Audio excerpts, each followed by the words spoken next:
Meu marido disse: pare de agir como se fosse meu dono. Você não pode me dizer para onde eu vou ou com quem estou. Todos riram. Eu apenas sorri e disse: você tem razão. Não estamos mais juntos.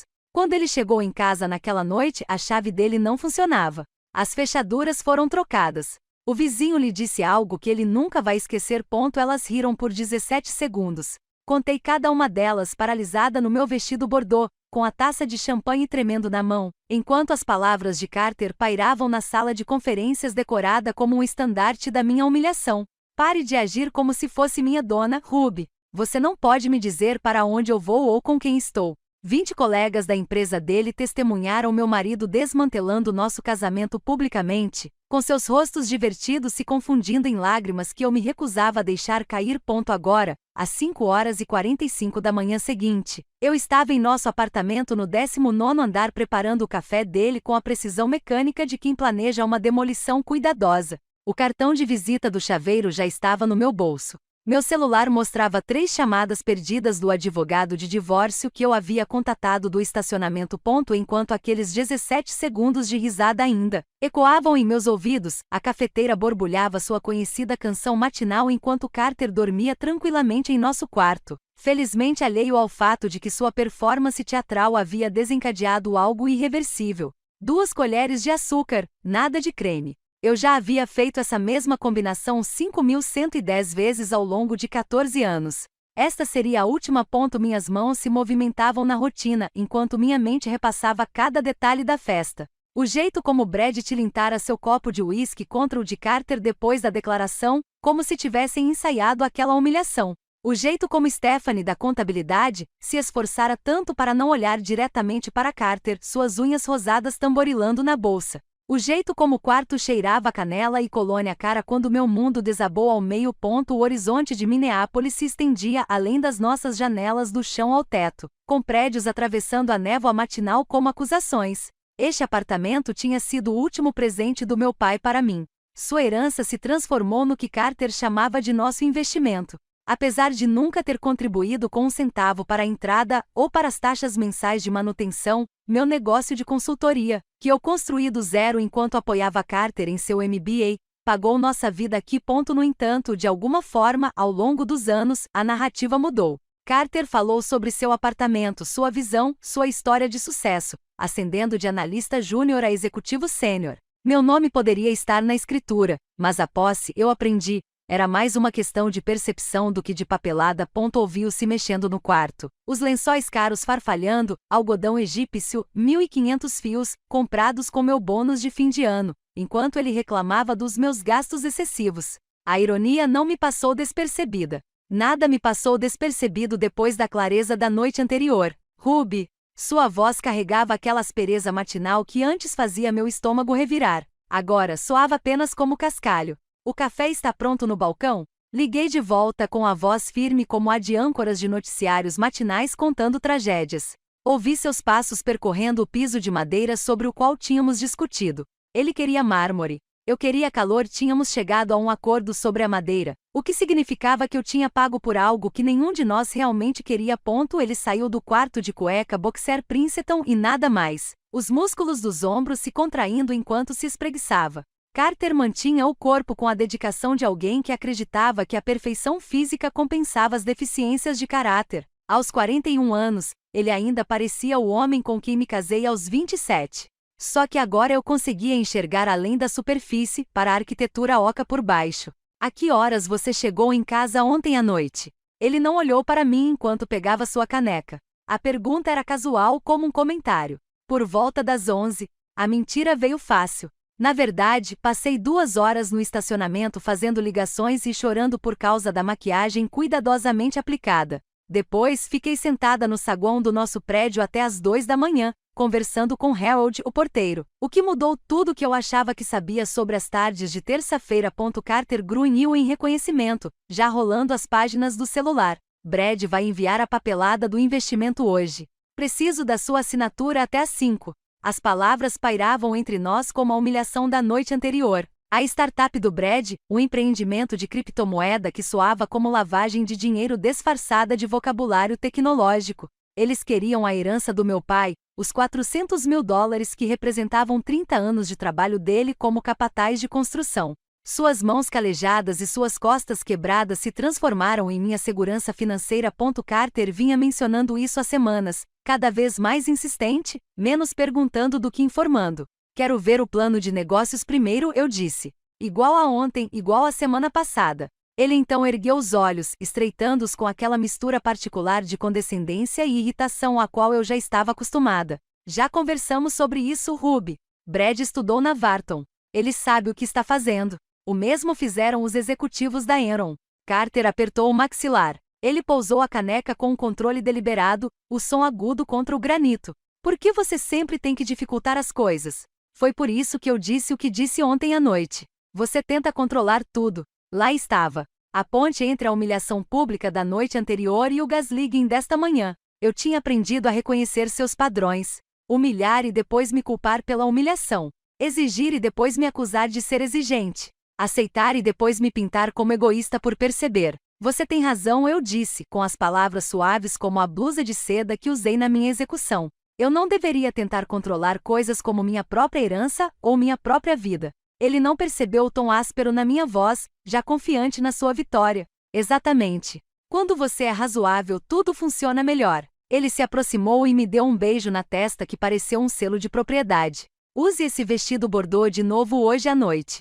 Tem outra festa no Marriott, coisa de clientes. Meu estômago revirou. O mesmo vestido da noite passada. Ficou ótimo em você. Poderoso.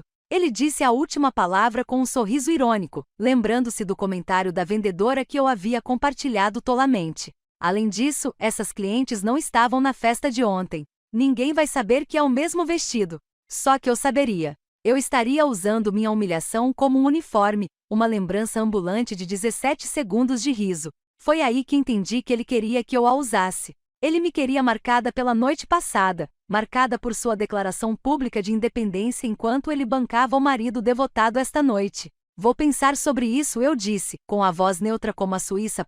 Ele já estava voltando para o quarto, me dispensando com a confiança de alguém que nunca trocou a fechadura. Não pense muito, Ruby. É só um vestido. Mas não era apenas um vestido. Era tudo.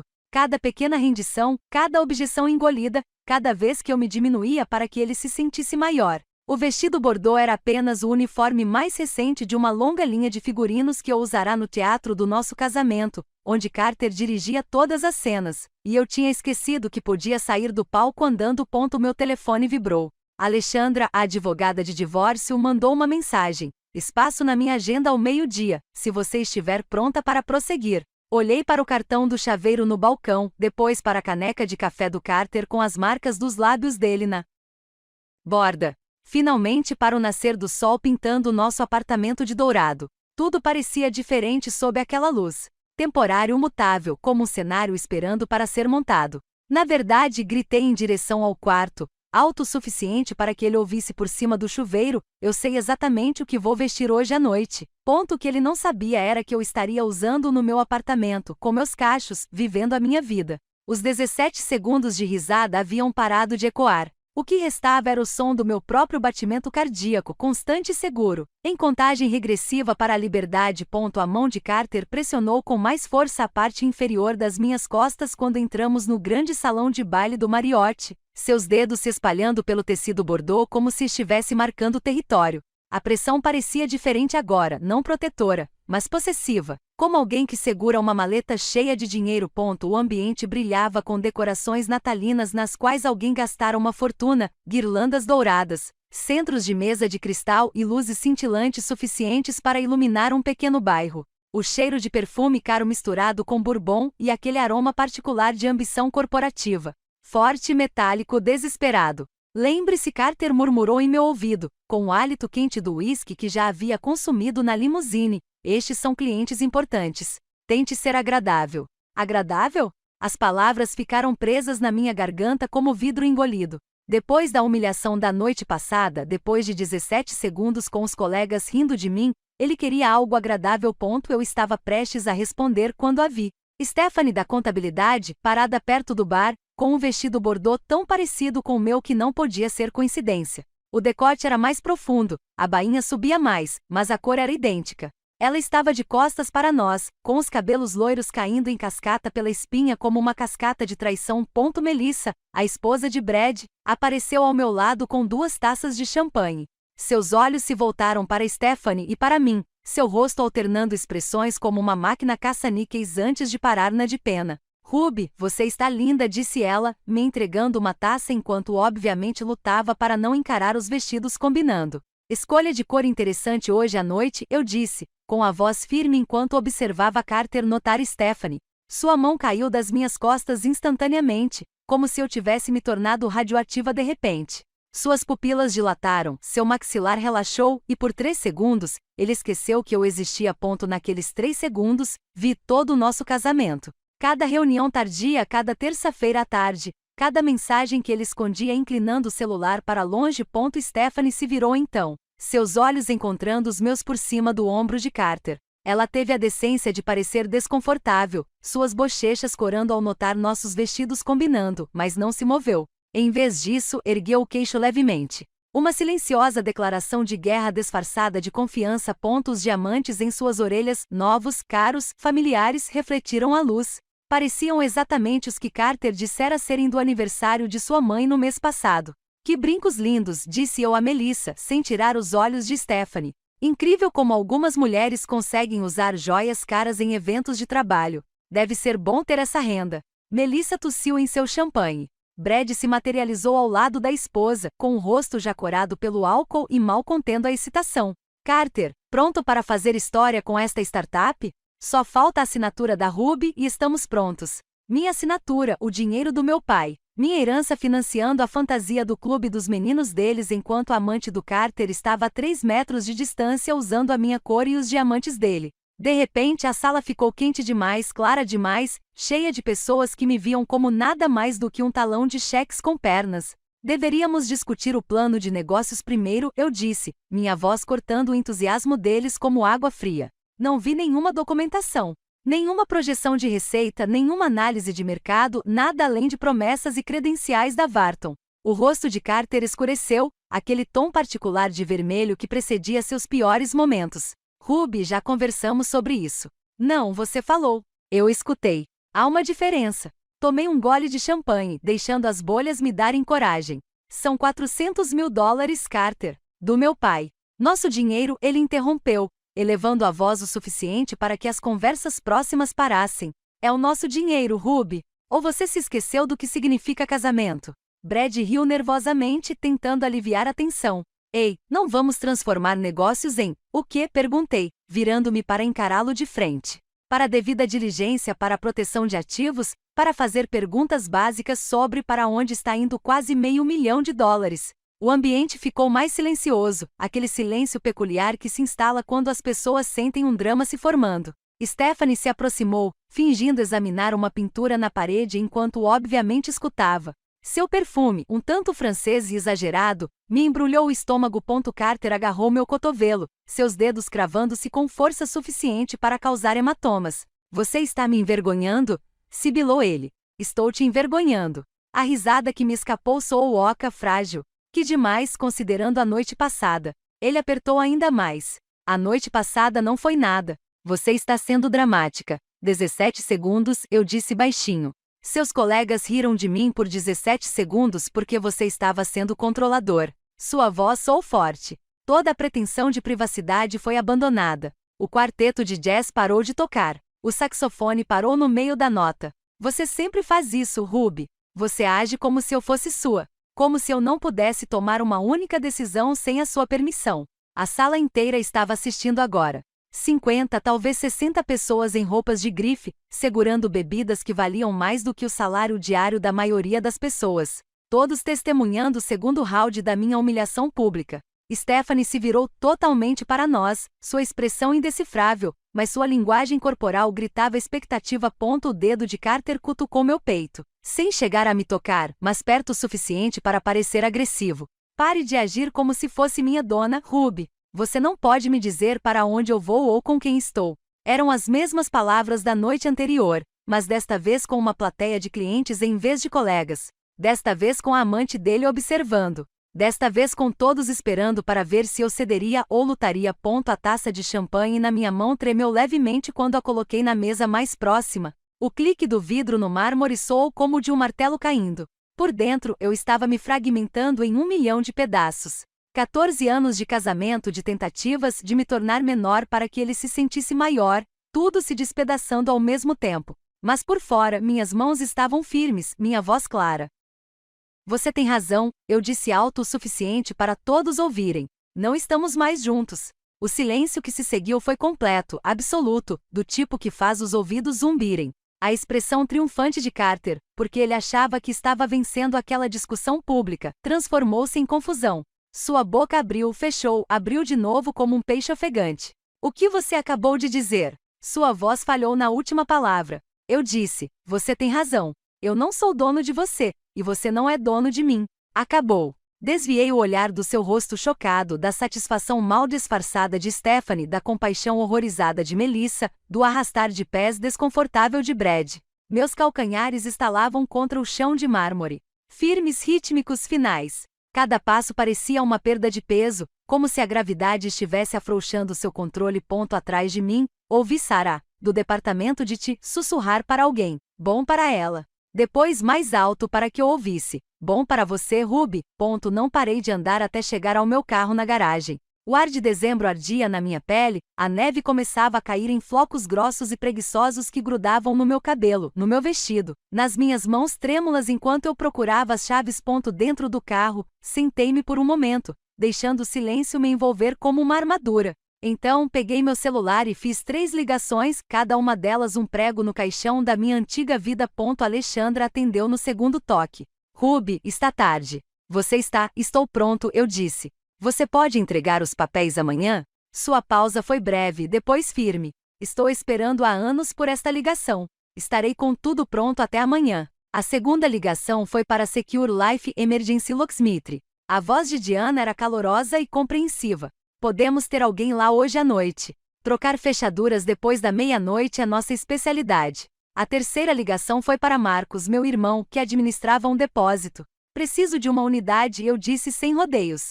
Qual o tamanho? Sem perguntas, sem surpresas. Apenas apoio imediato. Grande o suficiente para a vida inteira de um homem. Terei um pronto até meia-noite. Ruby, bom para você. 3 chamados, 3 aliados, 3 passos rumo à liberdade. Enquanto dirigia para casa sob a neve que caía, observando as luzes da cidade se confundirem em meio às minhas lágrimas, percebi uma coisa. Carter estava certo sobre uma coisa. Eu estava tentando controlar algo. Eu estava tentando me controlar para me encaixar no formato que ele precisava. Naquela noite, diante de todos que importavam para sua imagem, eu finalmente abri mão desse controle. E ao perdê-lo, encontrei algo completamente diferente. Eu mesma. A neve já havia se transformado em chuva congelante quando cheguei ao nosso prédio, e cada gota batia no meu para-brisa como pequenas balas de realidade. Através das portas de vidro do saguão, pude ver Harold em sua mesa, e algo em sua postura me dizia que ele estava esperando. Estacionei na vaga designada, número 19F, o mesmo do nosso apartamento, e fiquei sentada por um momento, reunindo coragem para passar por aquelas portas como uma mulher prestes a desmantelar sua vida. Harold se levantou quando entrei, seu rosto envelhecido exibindo uma expressão que eu nunca tinha visto antes. Parte alívio, parte tristeza, como ver alguém finalmente escapar de um prédio em chamas. Senhorita Thorne, disse ele, usando meu nome de solteira sem que eu precisasse perguntar. O chaveiro ligou. Ela está subindo. Dei acesso ao elevador de serviço para ela. Ele fez uma pausa, estudando meu rosto. Também tomei a liberdade de colocar caixas extras no corredor, as boas do depósito. Exatamente às 22h47, Diana chegou com uma caixa de ferramenta surrada e olhos que já tinham visto muitas fugas à meia-noite. Ela devia ter uns 50 anos, com fios grisalhos nos cabelos escuros e calos nas mãos que revelavam trabalho de verdade. Ela não ofereceu condolências vazias nem fez perguntas desnecessárias. Em vez disso, ajoelhou-se à nossa porta e passou os dedos pela fechadura como um médico examinando um paciente. Qualidade comercial, disse ela, pegando suas ferramentas. Boa estrutura, mas ultrapassada. Seu marido nunca atualizou os recursos de segurança, não é? A pergunta era retórica. Ela já estava trabalhando, metal cantando contra metal. Homens assim nunca acham que alguém ousaria trancá-los do lado de fora. Facilita meu trabalho. Enquanto trabalhava, sua história se desenrolava em fragmentos silenciosos, entre o som de alfinetes estalando e mecanismos girando. O ex dela a trancou do lado de fora há 17 anos. Trocou as fechaduras enquanto estava no funeral da mãe. Voltei para casa para minha vida inteira no gramado em sacos de lixo na chuva. Ela testou a nova fechadura, sólida e implacável. Aprendi serralheria depois disso. Imaginei que se não pudesse controlar muito mais, pelo menos poderia controlar quem entrava pela minha porta. As novas chaves que ela me entregou eram diferentes das antigas. Mais pesadas, com bordas que machucavam a palma da minha mão. De nível militar, disse ela, satisfeita. Essas belezinhas não podem ser copiadas em nenhuma loja de esquina. Quer cópias? Pode me passar. Ela tirou um cartão de visita. Meu número pessoal está no verso para emergências, ou só para conversar. Enquanto Diana arrumava suas ferramentas, comecei a arqueologia sistemática do fim de um casamento. Cada item de Carter exigia exame, classificação e preservação. Seu diploma de MBA de Harvard, que ele insistia em pendurar em nosso quarto para se inspirar, foi para plástico bolha. Peguei uma caneta e escrevi na caixa, educado, mas não esclarecido. Rolex que comprei para ele no nosso 10º aniversário. 3 meses dos meus honorários de consultoria, veio na caixa original com um bilhete. O tempo acabou. Meus movimentos eram metódicos, quase terapêuticos. Cada caixa etiquetada era um pequeno ato de revolução. Sua coleção de livros de negócios de primeira edição virou troféus não lidos. Os tacos de golfe que ele comprará com o que chamava de bônus, mas que na verdade era nossa restituição de imposto de renda, estavam etiquetados como sonhos emprestados. Então, atrás da bolsa de golfe dele, meus dedos encontraram algo que me deixou perplexa. Um cachecol de cachemir rosa, macio e caro, exalando o perfume de Stephanie. Segurei-o contra a luz. Essa evidência das tardes de terça-feira que eu fingia não conhecer. Em vez de raiva, senti algo mais próximo do alívio. A confirmação era um tipo de liberdade. Dobrei-o cuidadosamente, coloquei-o em sua própria caixa e etiquetei-o como tardes de terça-feira, propriedade pessoal do seu departamento de contabilidade.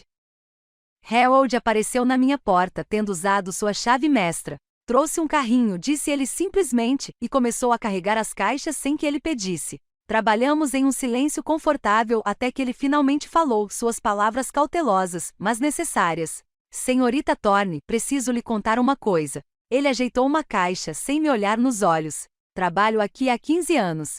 Já vi todo tipo de gente, todo tipo de casamento. Seu marido, ele acha que por dar boas gorjetas no Natal e às vezes me dar ingressos para os Celtics, eu sou cega. Mas eu vejo tudo. Toda terça-feira, quando você está no Pilates, aquela mulher do consultório dele vem aqui, pega o elevador de serviço e fica exatamente 90 minutos. A informação deveria ter doído, mas parecia apenas a confirmação de um teste em que eu já havia passado. Há quanto tempo? Perguntei. 6 meses, talvez 7. Começou logo depois do funeral do seu pai. Ele finalmente olhou para mim, a raiva brilhando em seus olhos normalmente gentis. Você merece mais do que um homem que nem consegue trair com dignidade. Pelo menos tenha a decência de ir para um hotel, não para a cama em que a esposa dele dorme. Continuamos a arrumar as malas, a revelação de Harold me envolvendo como uma armadura. Minhas mãos se moviam mais rápido agora, com propósito. A foto do casamento na nossa comoda me fez parar. Parecíamos tão jovens, tão seguros. Permiti-me exatamente 3 minutos para lamentar aquelas pessoas, para lamentar o casal que acreditava na eternidade. Então, embrulhei a foto em jornal e a coloquei em uma caixa com o rótulo ficção, uma história de amor. Às 23h30, o apartamento parecia uma cena de crime onde apenas os pertences de uma pessoa haviam sido assassinados. Todos os vestígios de Carter haviam sido encaixotados, etiquetados e levados para o corredor. Sentei-me diante do meu laptop, elaborando o e-mail que serviria como prova e manifesto. O assunto dizia: transparência e verdade, uma atualização necessária. O e-mail em si era cirúrgico em sua precisão. Anexei as imagens de segurança que Sarah Dati me enviou secretamente. A humilhação pública que Carter me fez na festa, seus dedos em rixe, sua voz ecoando pelo quarteto de jazz. O vídeo mostrava brindando com Brad depois, comemorando o que ele pensava ser sua vitória. Adicionei capturas de tela de extratos de cartão de crédito mostrando as despesas do hotel na terça-feira à tarde, aquelas que ele achava que eu não sabia porque ele usou o cartão de emergência. A lista de destinatários era abrangente. Ambos os pais, seu chefe, todo o nosso círculo de amigos, seu departamento de RH e como eu estava me sentindo particularmente minucioso, a lista de e-mails do conselho de diretores da empresa que Carter havia deixado aberta em nosso computador compartilhado. Meu dedo pairou sobre o botão de envio programado. 2h30 da manhã parecia certo, tarde o suficiente para que ele ficasse trancado do lado de fora e bêbado, cedo o suficiente para que as pessoas lessem com o café da manhã. Diana havia terminado de instalar o novo mecanismo de fechadura na porta. Tudo pronto, anunciou ela, testando a maçaneta uma última vez. Sua fortaleza está segura. Acompanhei-a até o elevador, com Harold nos seguindo com suas ferramentas. Enquanto esperávamos, Diana se virou para mim com olhos que entendiam tudo sem explicação. A primeira noite é a mais difícil, disse ela baixinho. Você vai querer desfazer tudo, voltar para a dor familiar. Não faça isso. Amanhã, você vai acordar e perceber que o ar tem um gosto diferente quando você não está sufocando. O elevador chegou e ela entrou com Harold, que voltava para sua mesa. Pouco antes de as portas se fecharem, Harold disse: estarei na minha mesa a noite toda, senhorita Thorne, se precisar de alguma coisa, mesmo que seja só para saber se alguém está acordado. Fiquei parada no corredor, cercada pelas caixas contendo a vida de Carter, com o celular na mão e o e-mail pronto para enviar. O apartamento atrás de mim agora era meu. Legalmente sempre fora, mas agora parecia verdade. Exatamente às 23h45, cliquei em enviar e vi a mensagem de confirmação aparecer. E-mail agendado com sucesso. Faltavam 15 minutos para meia-noite. Em 2h45, Carter descobriria que suas chaves não funcionavam. Em 2h46, todos saberiam o porquê. Por enquanto, porém, eu tinha esses 15 minutos de silêncio perfeito, parada no meu corredor com minhas novas chaves, pesadas e reais, na mão. As fechaduras tinham sido trocadas, os e-mails agendados, as caixas embaladas. A operação da meia-noite estava concluída e eu finalmente estava segura. A meia-noite chegou com o suave badalar do relógio da avó de Margaret Henderson. O som atravessava a fina parede entre nossos apartamentos. Eu estava sozinha em meu espaço recém-garantido, passando os dedos pelas chaves novas que Diana havia deixado, quando ouvi uma porta se abrir no corredor. Pelo meu olho mágico, observei Margaret emergir do 19G com um hobby de seda esmeralda e chinelos combinando, carregando um serviço de chá de prata, como se visitas à meia-noite fossem perfeitamente rotineiras.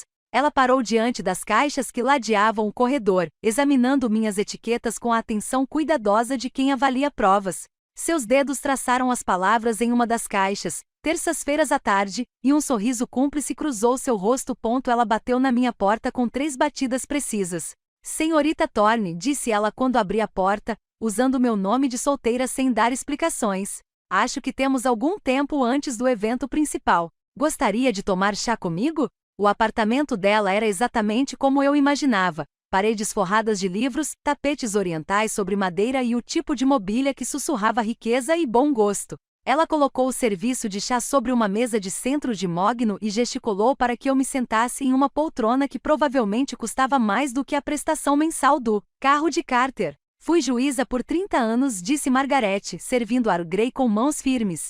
Presidi todo tipo de crueldade humana que se possa imaginar. Mas os casos que me assombravam não eram os dramáticos, os crimes passionais ou a violência repentina. Era a lenta erosão do espírito de uma mulher, a diminuição diária disfarçada de casamento. Ela me entregou uma delicada xícara de porcelana. Esse é o pior tipo de crueldade, porque te ensina a ser cúmplice da sua própria destruição. Ela foi até uma escrivaninha antiga e tirou uma pasta de papel pardo cheia de papéis e fotografias.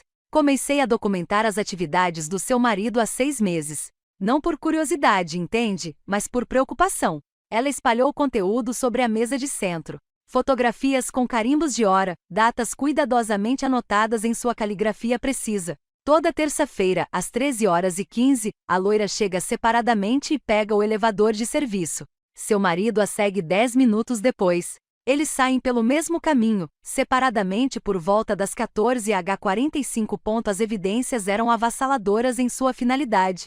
Carter no saguão checando o celular. Stephanie entrando com uma bolsa enorme. Os dois acidentalmente capturados no mesmo enquadramento perto do elevador, cuidadosamente sem se olharem. Margaret construiu um caso com a minúcia de alguém que entendia como a verdade precisava de documentação para se tornar justiça. Por quê? Perguntei, minha voz quase um sussurro. Porque eu já fui você, disse Margaret simplesmente. Há 40 anos, marido diferente. Mesma história. Mas naquela época, ninguém documentava nada. Ninguém ajudava. As mulheres simplesmente desapareciam em seus casamentos, e ninguém fazia perguntas até que elas aparecessem no meu tribunal, quebradas e sem provas. Ela tocou em uma das fotografias.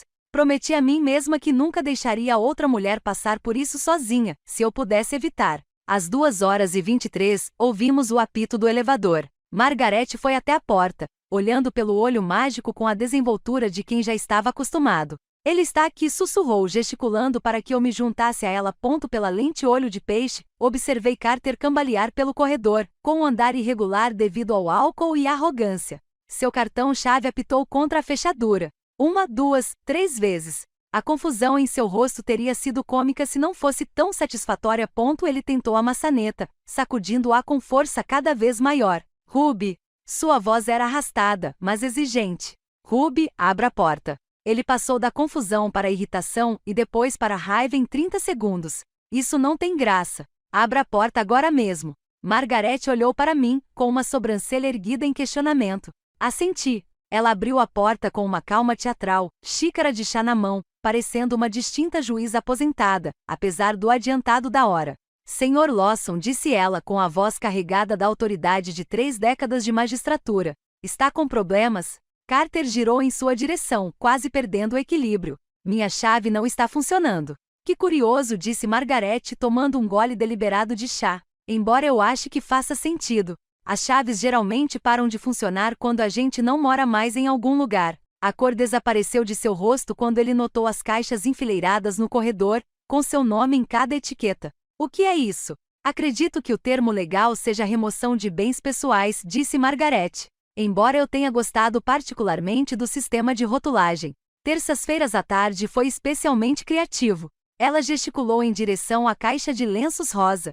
Sua amiga Stephanie deixou isso para trás na semana passada. Que descuido da parte dela. O telefone de Carter começou a vibrar incessantemente. O e-mail das 2h30 havia chegado. Ele o pegou, com o rosto iluminado pela tela enquanto notificações surgiam. Sua mãe, seu chefe, toda a diretoria. Sua expressão oscilava entre choque, raiva e finalmente desespero. Ela mandou para todo mundo, sussurrou ele, depois mais alto, direcionado à minha porta. Você mandou para todo mundo. Ele começou a bater na porta com os 2 punhos. Você não pode fazer isso. Esta é a minha casa. Eu tenho direitos. Sua voz embargou de raiva e humilhação. Margaret pegou o celular calmamente e começou a gravar. Por favor, continue sua apresentação, Sr. Lawson.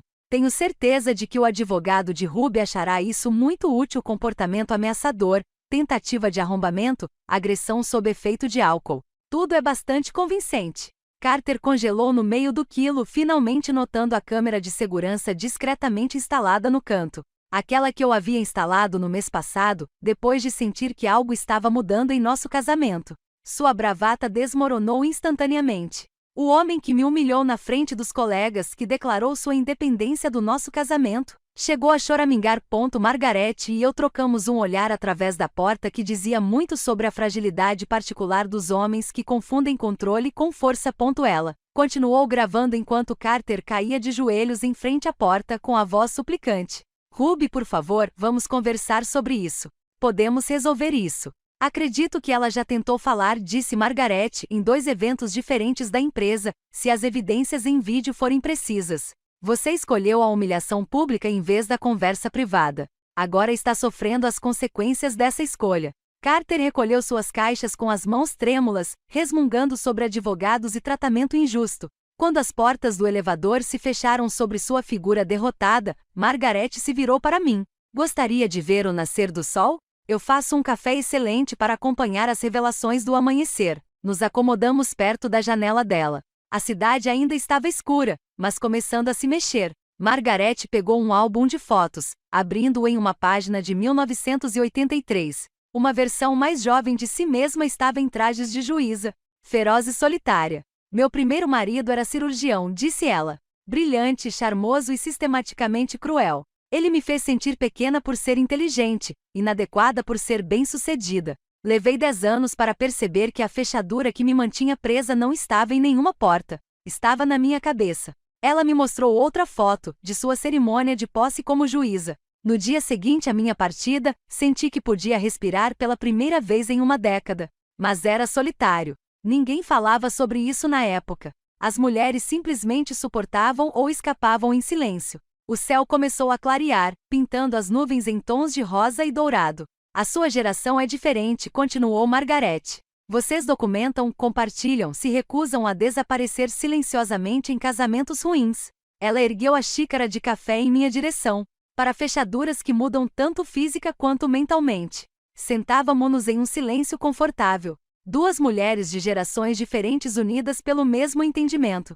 A cidade despertava ao nosso redor e, em algum lugar lá fora, Carter descobria que seu mundo havia mudado radicalmente enquanto ele dormia para se livrar de sua arrogância. O acerto de contas não veio com drama, mas com dignidade. Testemunhado por uma mulher que entendeu que a justiça às vezes se parece com Char Grey e uma verdade cuidadosamente documentada. O café de Margaret esfriou em minhas mãos, enquanto os primeiros raios de sol pintavam Minneapolis em tons de dourado e âmbar. Sentávamos-nos em um silêncio confortável. Duas mulheres que entendiam que algumas vitórias têm um sabor melhor quando compartilhadas em silêncio. Então, exatamente às 7 horas, meu telefone quebrou a paz com um toque que eu havia escolhido especificamente para evitar. Patricia Lawson, mãe de Carter. Olhei para Margaret, que assentiu, encorajadora. Às vezes, os aliados mais surpreendentes vêm de lugares inesperados, disse ela suavemente.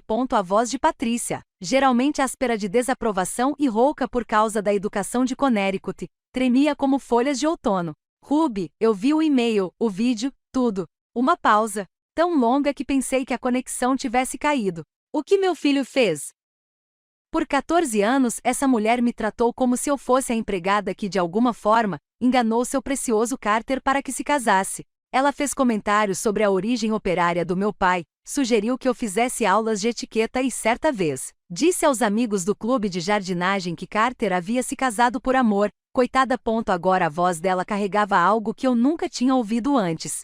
Que vergonha! Ele fez exatamente o que você o criou para acreditar que ele era capaz de fazer, eu disse, me surpreendendo com a firmeza na minha voz. Pegar o que ele queria sem consequências. A inspiração brusca do outro lado da linha poderia ter sido um soluço. Eu o criei melhor do que isso. O pai dele ficaria horrorizado.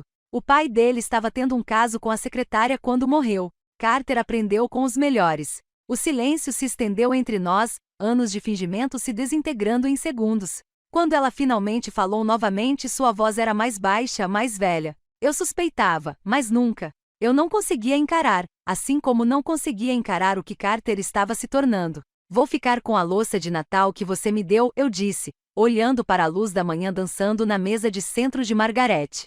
É a única coisa da sua família que vale a pena guardar. Outra pausa carregada de reconhecimentos não ditos. Fique com tudo, querida, ela sussurrou. A prata, o cristal, tudo que eu insisti que você não era boa o suficiente para herdar. Você mereceu por sobreviver a ele. Ela desligou sem se despedir, mas de alguma forma pareceu a conversa mais honesta que já tivemos.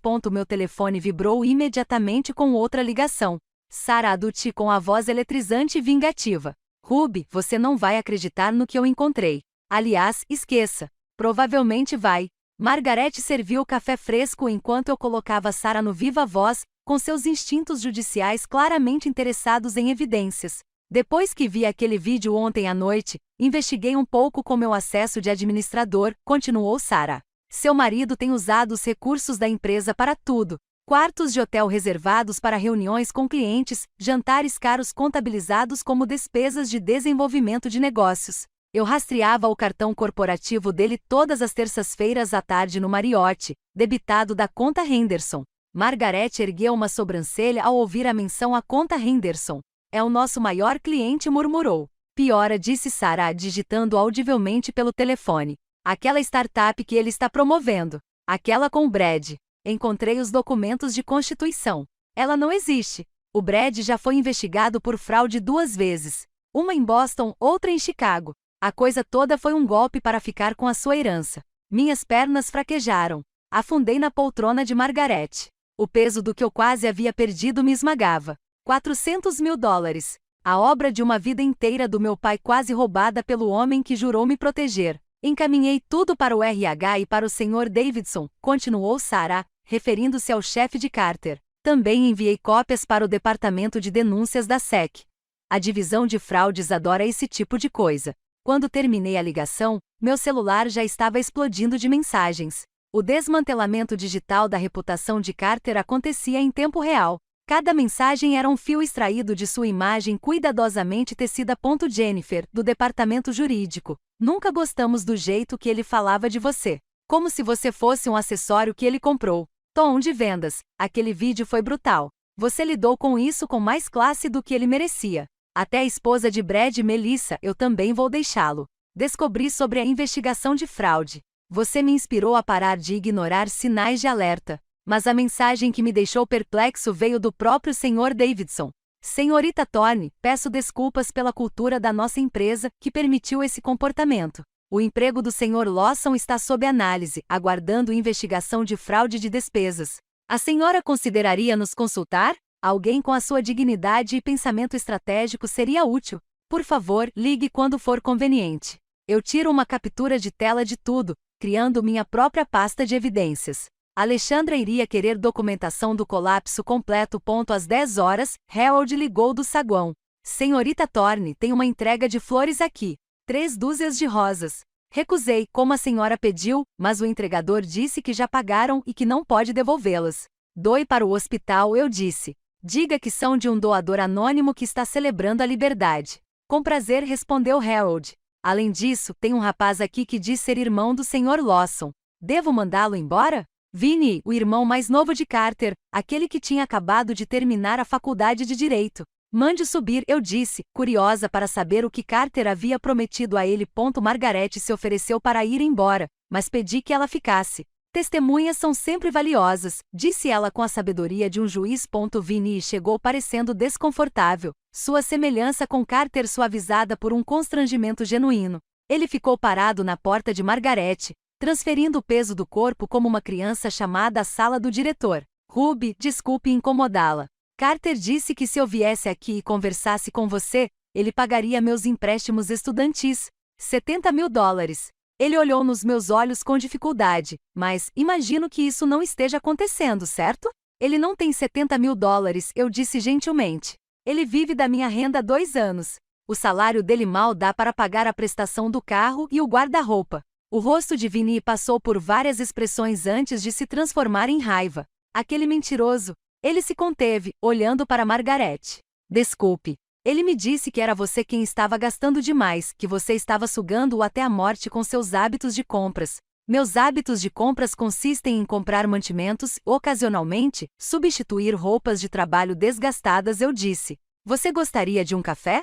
Tem coisas sobre seu irmão que você provavelmente deveria saber. Na hora seguinte, Vinny revelou mais detalhes da história oculta de Carter, as dívidas de jogo dos tempos de MBA que Patrícia pagou discretamente.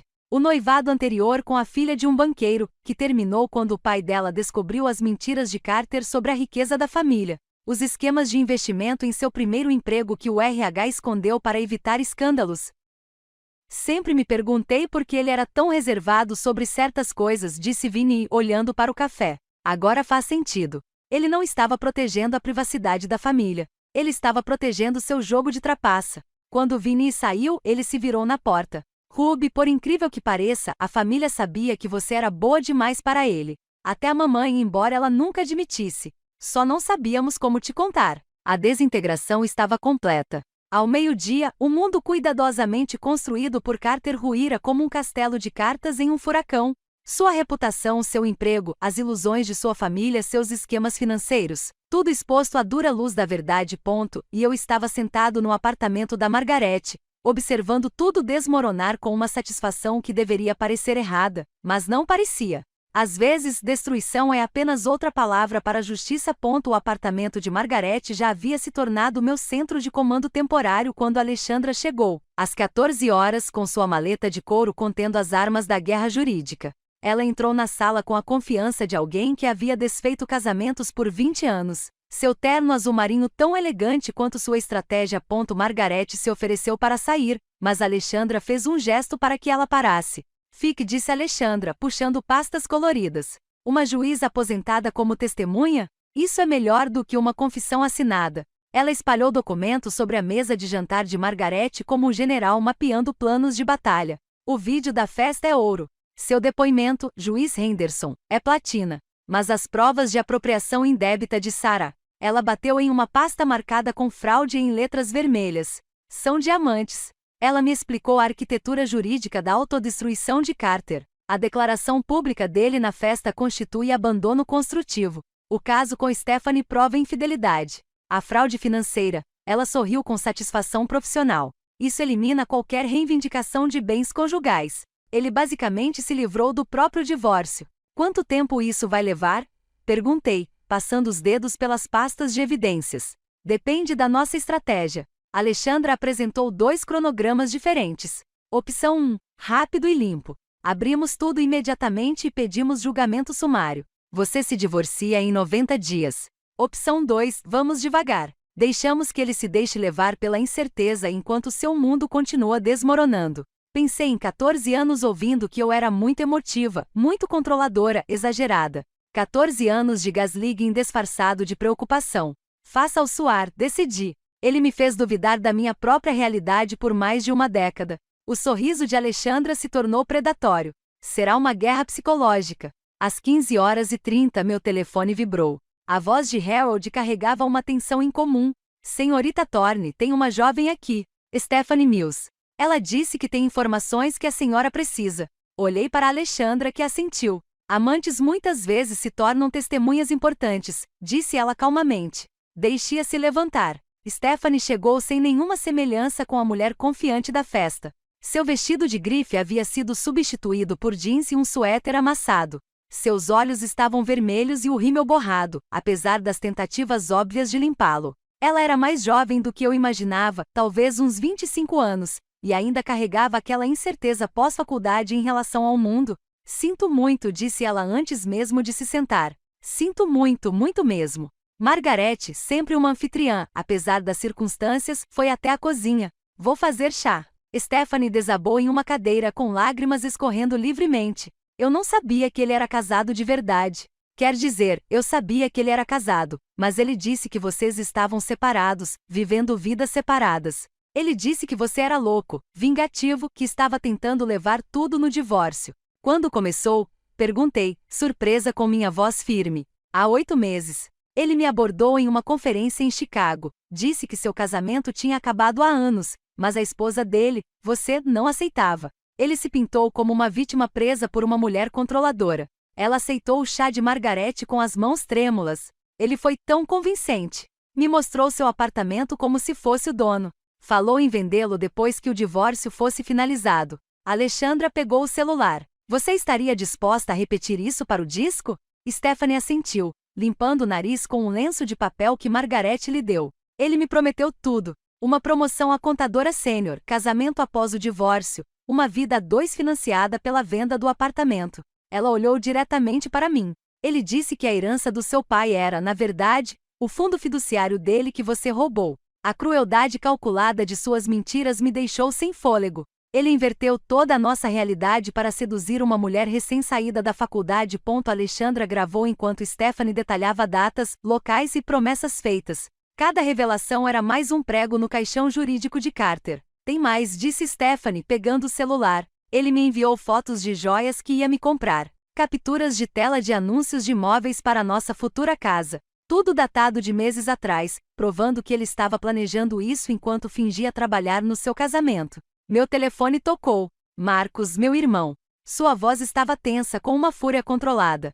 Ruby, você precisa saber de uma coisa. Eu estava organizando as caixas do Carter no depósito quando encontrei algo na bolsa de golfe dele. Que tipo de coisa? Extratos bancários. Ele tem uma conta separada que você não conhece. Ele vem desviando dinheiro da sua conta conjunta há 3 anos. Pequenas quantias. $500 aqui, $800 ali. No total, dá quase $40 mil. A raiva que me inundou era diferente da dor da traição.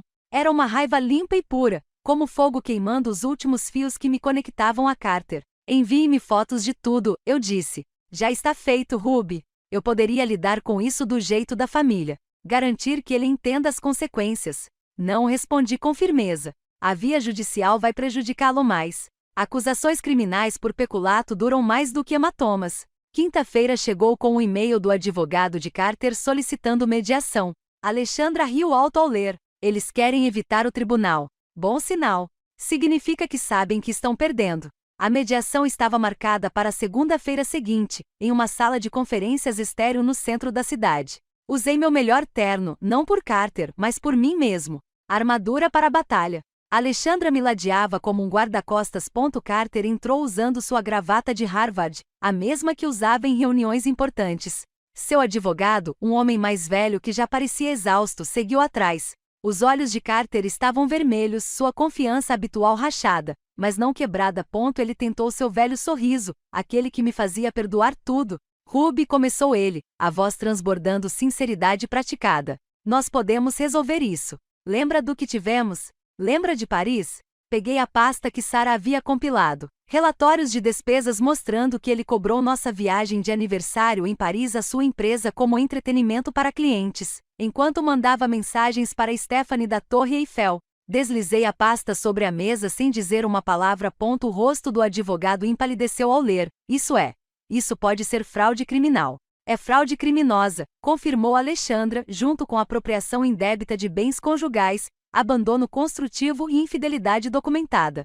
Carter estendeu a mão para mim por cima da mesa. Afastei-me como se seu toque pudesse me contagiar com seus delírios. Ruby, por favor. Nos divertimos muito. A única coisa de que me lembro, eu disse, minha voz carregando o peso da verdade finalmente dita, é pagar por aqueles bons momentos enquanto você planeja roubar minha herança. Alexandra se inclinou para a frente. Aqui estão os nossos termos. A senhorita Thorne fica com todos os bens, incluindo o apartamento, as economias e os investimentos. O Sr. Lawson não fica com nada, exceto seus pertences pessoais, que já foram entregues ao depósito. Ele assina um acordo de confidencialidade abrangente, impedindo de discutir o casamento ou o divórcio. Em troca, não entraremos com ações criminais.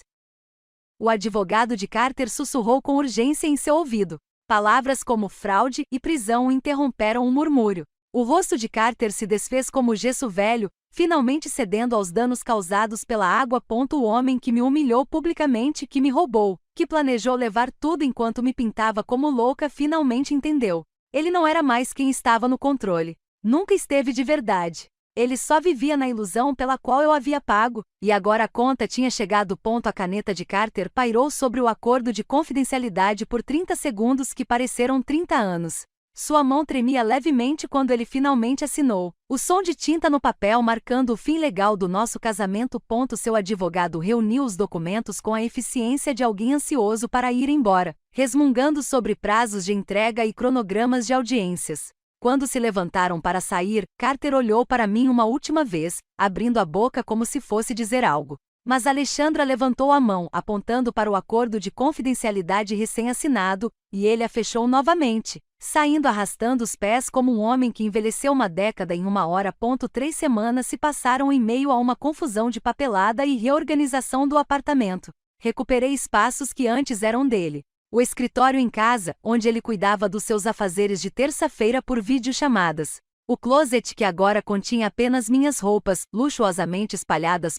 Margaret fazia check-in diariamente, trazendo chá e sabedoria em igual medida. Os moradores do prédio tinham me tratado de Ruby Thorne, a mulher que trocava as próprias fechaduras em vez de esposa de Carter. A história tinha se tornado uma lenda do prédio. A véspera de Ano Novo chegou com uma nevasca e um convite passou por baixo da minha porta. A festa anual no terraço do prédio, escrita à mão pela própria Margaret.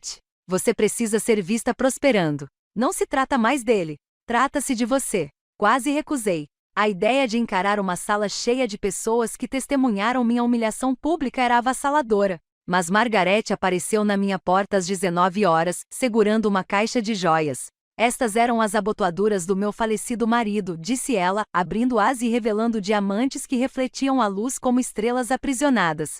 Mandei transformá-las em brincos depois que ele faleceu. Ele era um homem de verdade, do tipo que apoiava o sucesso da esposa em vez de roubá-lo. Ela os prendeu nas minhas orelhas com dedos delicados. Use-os esta noite. Deixe que eles te lembrem como é uma parceria de verdade. Minha escolha de vestido foi deliberada. Não o bordô da humilhação ou o preto do luto, mas o vermelho bombeiro. O tipo de vermelho que anuncia a chegada exige atenção, declara guerra e vitória simultaneamente. Quando me olhei no espelho, vi alguém que não via há 14 anos. Não a esposa de Carter nem a vítima de ninguém, mas Ruby Thorne, de 41 anos e finalmente viva. O local do evento, na cobertura, brilhava com luzes de corda e lâmpadas de aquecimento que lutavam contra o frio de dezembro. Assim que saí do elevador, as conversas cessaram. Não o silêncio desconfortável do escândalo, mas algo mais. Reconhecimento, talvez respeito. Harold, vestido em seu uniforme formal, anunciou com um volume incomum: Senhora Ruby Thorne. A ênfase no meu nome foi proposital. Cada sílaba, uma declaração. Os aplausos começaram com Margaret, é claro, mas se espalharam pela multidão como fogo. A doutora Kim, do 12º andar, ergueu seu copo. Os Johnsons, do 8º andar, assentiram em aprovação. Até os jovens de 20 e poucos anos, que normalmente ignoravam todos com mais de 30 anos, estavam aplaudindo. Levei um momento para entender. Eles não estavam aplaudindo meu divórcio ou meu drama. Estavam aplaudindo minha coragem. O simples ato de me recusar a desaparecer silenciosamente. Eu já tinha tomado 2 taças de champanhe quando o elevador tocou às 22h47. O universo, ao que parecia, tinha um senso de timing dramático.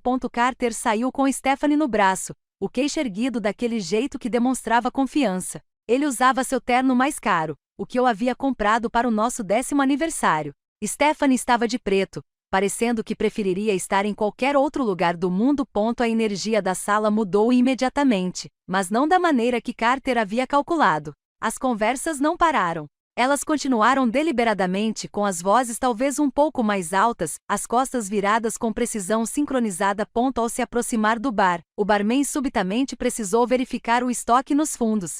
Ao tentar se juntar a um grupo perto das janelas, eles se dispersaram como fumaça, reunindo-se em outro lugar. O rosto de Stephanie oscilava entre a mortificação, a compreensão e a vergonha. Ela não era sua nova namorada sendo apresentada à sociedade.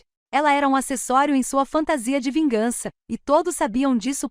Quando ela cruzou meu olhar com o meu, do outro lado da sala, sua expressão se desfez. Não era isso que ele havia prometido a ela. Carter, vermelho e desesperado, veio direto até mim. Mas Harold surgiu do nada, acompanhado de outros 2 porteiros que eu nunca tinha visto trabalhando em um evento antes. Eles formavam uma parede sutil, mas inconfundível. Senhor, disse Harold, sua voz ecoando pelo telhado agora silencioso. O senhor não está na lista de moradores. Terei que pedir que se retire, a menos que o morador atual ateste a sua saída. O silêncio que se seguiu foi completo. 60 pessoas moradores que moravam ali há anos, que dividiam elevadores e conversavam com Carter, que compareciam às suas festas de 4 de julho. Ninguém se mexeu. Nenhuma voz se manifestou. A rejeição foi total, devastadora em sua unanimidade. O rosto de Carter passou de vermelho para roxo. Isso é ridículo. Eu vivi aqui por vivia, interrompeu Margaret, aproximando-se com a autoridade de sua antiga profissão. Pretérito perfeito. O prédio anda bem rigoroso com a segurança ultimamente. Exatamente à meia-noite, como se orquestrada pelo destino, Margaret pegou o microfone para o tradicional brinde de Ano Novo. A multidão se virou para ela, praticamente dando as costas para Carter. Ela ergueu o champanhe, com os diamantes brilhando no pulso, e falou com a clareza do julgamento. Aos novos começos começou, seus olhos encontrando os meus do outro lado da multidão. As mulheres que reconhecem seu valor depois de anos ouvindo que não tem valor algum. Aos homens que aprendem que as consequências, como karma, sempre vêm. Ela fez uma pausa, tomando um gole deliberado. E a senhora Ruby Thorne, que nos lembrou que às vezes, a melhor reforma que se pode fazer em uma casa é remover o lixo. A risada que irrompeu não foi cruel. Foi catártica, uma liberação coletiva de tensão. Copos erguidos em minha direção de todos os lados. Alguém começou a bater palmas novamente, e desta vez o som continuou, crescendo até se transformar em algo que parecia uma vingança. A compostura de Carter finalmente se desfez completamente. Isso é conspiração. Vocês todos se voltaram contra mim. Isso é ilegal. Mas Margaret não tinha terminado. Ela olhou diretamente para ele como se tivesse acabado de notar sua presença. Ah, Sr. Lawson, o senhor ainda está aqui. Que vergonha para o senhor. Foi então que Stephanie desabou. Ela se desvencilhou do braço de Carter e caminhou diretamente até mim, através da multidão que se abria como água. Desculpe, sussurrou ela com lágrimas escorrendo. Eu fui uma idiota. Ele me enganou como? Ela parou, balançando a cabeça. Só peço desculpas. Ela foi em direção ao elevador sem olhar para trás. Carter, agora sozinho e cercado por pessoas que haviam decidido coletivamente que ele não existia, começou o que só poderia ser descrito como um colapso. Saradati estava com o celular na mão, gravando com a mão firme de quem documenta a história. Ele desabafou sobre conspiração, sobre seus direitos, sobre como todos nós arruinamos a vida dele. Você arruinou a sua própria vida, disse Margaret calmamente, com o microfone ainda ligado. Ruby simplesmente parou de ser sua equipe de limpeza. Foi então que a segurança do prédio chegou. Não os porteiros simpáticos, mas a segurança de verdade, do tipo que eles reservavam para problemas sérios. Enquanto ladeavam Carter, ele fez uma última proclamação desesperada. Vou te destruir no tribunal, Ruby. Você não vai ganhar nada. Alexandra, que bebia champanhe discretamente num canto, riu alto o suficiente para todos ouvirem. Com que dinheiro? Seus bens estão congelados enquanto aguardam investigação de fraude. Seu emprego acabou. Sua amante acabou de te largar publicamente. Até sua mãe ficou do lado da Ruby. Ela ergueu o copo, zombeteira. Feliz Ano Novo, Carter. Enquanto a segurança o escoltava para fora, a multidão se virou para mim. Não com pena ou constrangimento, mas com algo que parecia solidariedade. A doutora Kim brindou com o seu copo no meu. A melhor festa que tivemos em anos, disse ela com uma piscadela.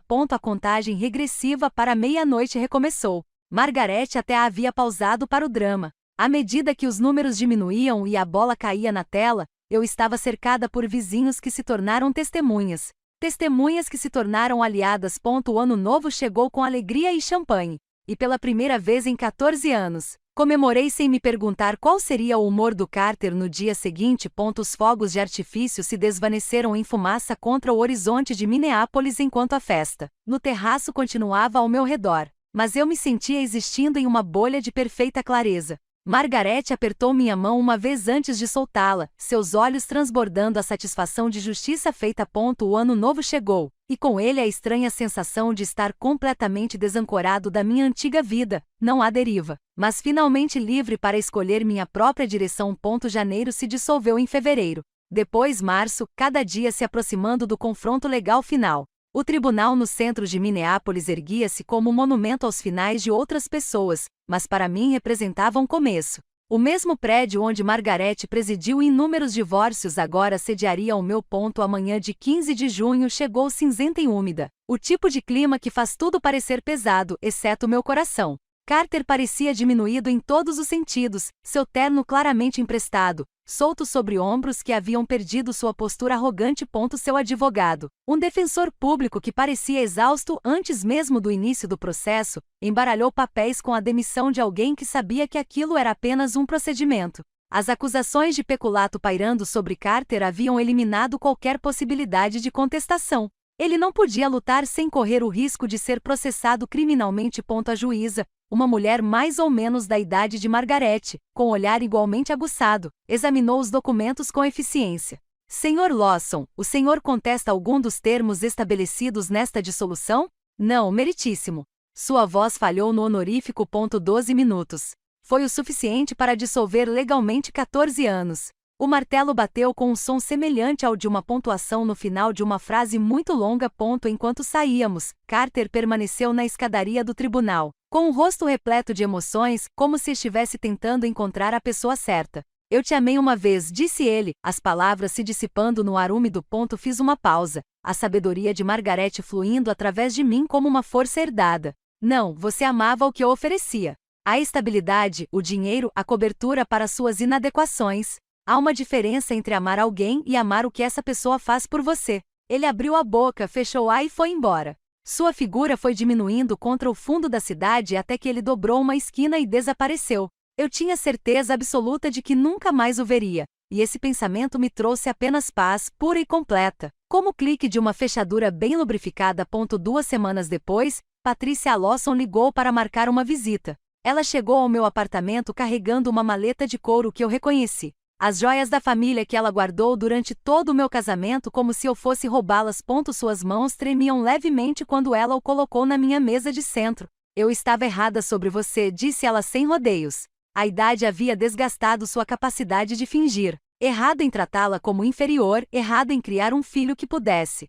Ela parou, recompondo-se. Eu falei com ele e esse fracasso te machucou. Sentamos uma de frente para a outra.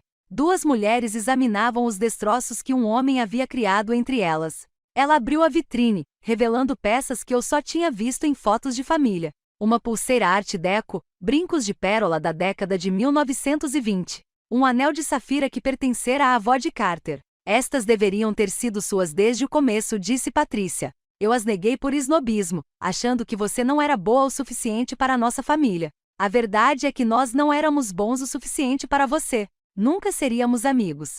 Muita história, muita mágoa. Mas naquele momento encontramos compreensão. Ela me disse que Carter estava morando com Vinnie agora, trabalhando em uma filial da Enterprise perto do aeroporto e namorando uma mulher chamada Jennifer, que achava que ele era divorciado porque sua esposa o havia infiel. Espero que ele tenha aprendido, disse Patrícia, embora seu tom sugerisse que ela sabia mais. Você lhe ensinou a lição que eu não consegui, que ações têm consequências. Antes de ir embora, ela me abraçou. Não os beijos no ar de 14 anos, mas um abraço de verdade, o tipo que reconhece a dor compartilhada. Obrigada por não destruí-lo completamente, ela sussurrou em meu ouvido. Eu só destruí a ficção, respondi. O resto estava sempre lá, esperando para ser exposto. Em setembro, minha empresa de consultoria havia triplicado sua base de clientes. A história da mulher que trancou o marido fora de casa havia se tornado uma lenda empresarial em Minneapolis. Executivas me procuraram especificamente, em busca da mente estratégica que pudesse orquestrar uma reversão de poder tão completa. Se você consegue planejar um divórcio como uma operação militar, alguém me disse durante o almoço, imagine o que você pode fazer pela minha fusão. Mudei meus escritórios para um prédio com janelas que realmente abriam. Um detalhe que me pareceu monumentalmente importante. Ar fresco sempre que eu quisesse, sem controle climático além das minhas preferências. Margarete nos visitava semanalmente e juntas, fundamos algo inesperado. O Lock Club, um grupo de apoio para mulheres que estavam aprendendo a controlar suas próprias portas, tanto no sentido literal quanto metafórico. Devíamos escrever um livro, sugeriu Margarete certa tarde, observando o grupo de 12 mulheres compartilhando histórias de fuga e triunfo. Chame-o de Trocando as Fechaduras, um guia para resgatar sua vida. Talvez, eu disse, embora já estivesse pensando na estrutura dos capítulos, na maneira como a verdade poderia se tornar uma instrução para outros presos atrás de portas que achavam que não podiam mudar. Agora, naquela manhã de terça-feira de outubro, eu estava no meu apartamento, verdadeiramente completamente meu, observando mais um nascer do sol pintando a cidade de dourado. As fechaduras tinham evoluído novamente. Fechaduras inteligentes controladas pelo meu celular, uma tecnologia que parecia simbólica. Sem chaves físicas para copiar. Sem fechaduras mecânicas para abrir. Apenas segurança digital criptografada que eu controlava completamente. Harold ainda trabalhava na recepção. Ainda me chamava de senhorita Thorne com orgulho evidente. As jovens do prédio me procuravam para pedir conselhos sobre relacionamentos, carreira e autoestima. Na semana passada, uma jovem de 28 anos chamada Emma me fez a mesma pergunta que eu já me fiz. Como você sabe que é hora de ir embora?